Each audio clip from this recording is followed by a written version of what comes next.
at the end of each point, ask if there are any questions. And then keep your answers short.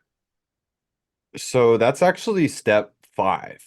We're skipping Mhm. step 4. We'll go back to step 4. So step 5 is answer questions throughout.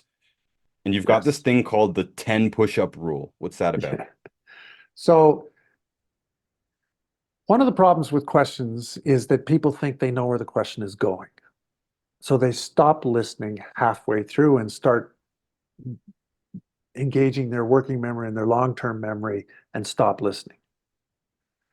Another problem is answers that are so long, I want to shoot myself before the end of the answer because goodness gracious me, I just wanted a yes or no and I'm going to be here all weekend.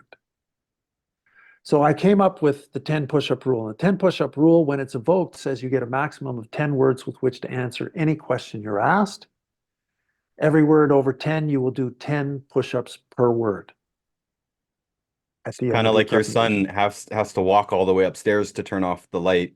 When there's a consequence to you going over your words, people stick to it. Exactly. Oh, first thing that happens is they listen to the question.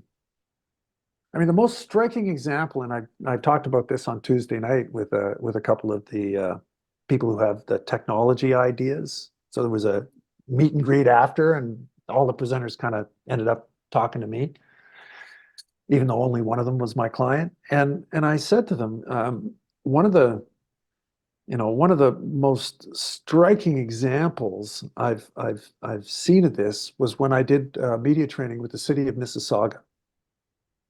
And I had a dozen people for a half day.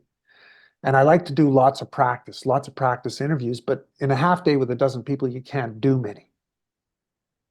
But I wanted to illustrate the value of short answers to questions and how it absolutely accelerates the communication process and makes it easy for people to understand. So at this session, I said, I need somebody to volunteer, and I need the person in this room who, when you go to a party and somebody asks you what you do for a living, you lie. And everybody's looking at each other like, what's he talking about? I said, well, I need the person in this room, that there are people in this room who have worked with that person for years and still don't understand what that person does. And everybody pointed to one person in the room, which was the risk manager for the city of Mississauga. And he's like, well, I can't believe this. So we cajoled him and he came up to sit down. And I turned on the camera and I asked him about what he did. Well, he went on and on and on and on. His answers were a minute and a half, 2 minutes long. I got to ask maybe 3 or 4 questions. Then I stopped the camera and I evoked the 10 push-up rule. And I told him that everybody in this room was going to make him do the push-ups if his answers were longer than 10 words. So I started the camera again. I asked him questions. First thing that happened was he listened to the whole question and then paused. What a beautiful thing, because now you can think, you can examine the question, you can find the best answer. All of those thinking before talking is such a beautiful thing. And he gave me succinct answers. And I only interviewed him for 3 or 4 minutes. And he must have answered, I'm going to guess, 20, 30, 40 questions, somewhere in there.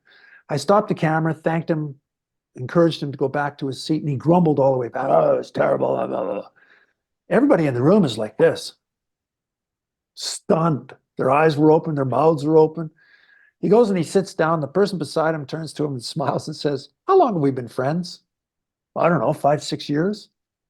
Do you realize that for the first time since I've met you, I now understand what you do for a living?